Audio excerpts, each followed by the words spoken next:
તબાહી બાદ હવે ધોરાજીના ખેડૂતોને ડુંગળીએ રોવડાવ્યા છે। ડુંગળીના યોગ્ય ભાવ ન મળતા જગતના તાતની હાલત અત્યારે અત્યંત કફોડી બની ગઈ છે।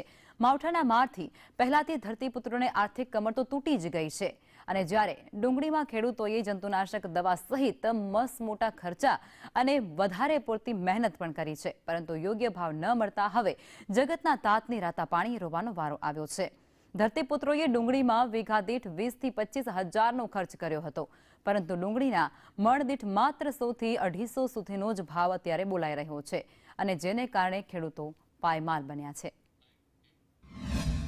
ડુંગળીનું ઉત્પાદન ખેડૂતો દ્વારા જે થઈ રહ્યું છે એની અંદર ખેડૂતોને પૂરો ભાવ નથી મળતો। 70 રૂપિયા મણના થી 245 રૂપિયા સુધી વધીને મળે છે। આ ભાવ ખેડૂતો માટે અપૂરતો છે અને કાયમી માટે ખેડૂતો છેલ્લા 4-5 વર્ષથી આ ડુંગળીમાં નુકસાની જ સહન કરે છે અન્ય પાકોની જેમ, અને જેના કારણે ખેડૂતો આર્થિક મુશ્કેલીમાં મુકાઈ રહ્યા છે। ડુંગળીનો ભાવ તો ખરેખર 500 રૂપિયા ઉપર હોવો જોઈએ। અત્યારે કઈ પ્રોસેસન ભાવ મળતા નથી।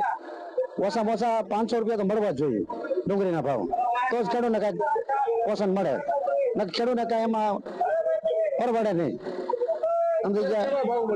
અટાણે 200, 150 બસ પછી છેલ્લા 200-250 બેસે છે, પણ 500 થી 500 તો મળવા જ જોઈએ, તો સાહેબ પૈસા મળે કઈ ખેડૂતને એમ। યાર્ડમાં ડુંગળી વેચવા આવી છે, અમને 200 રૂપિયા 250 રૂપિયામાં તો પડતર પડે છે અને 50-60 રૂપિયામાં વેચાય છે ડુંગળી આવે, તો અમને આમાં કોઈ હિસાબે કરિયાના ભાવે અમારે કોઈ હિસાબે પોસાતું નથી। ભાડું લે છે એટલું યાર્ડમાંથી આ મજૂરી વેણાટના પૈસા થાય છે, તો આમાં કોઈ હિસાબે પોસાય એમ નથી વેચવું। ખર્ચો કેવડો કર્યો કાકા વીઘા દીઠ? ખર્ચો તો વીઘા દીઠ અમે તો 15-20 હજાર રૂપિયાનો ખર્ચો કરી નાખ્યો છે। આજ રોજ આવકનું પ્રમાણ ઓછું છે, કાલે આવક વધારે હતી જેથી આજે આવક નથી આપી।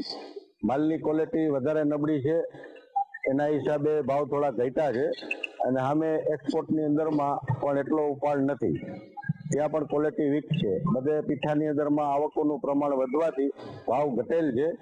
ભવિષ્યની અંદરમાં આગળ જો માલની આવક ઓછી થાય અને ક્વોલિટી સુધરશે તો ભાવ વધશે, નહીતર આના આ ભાવ રહેશે।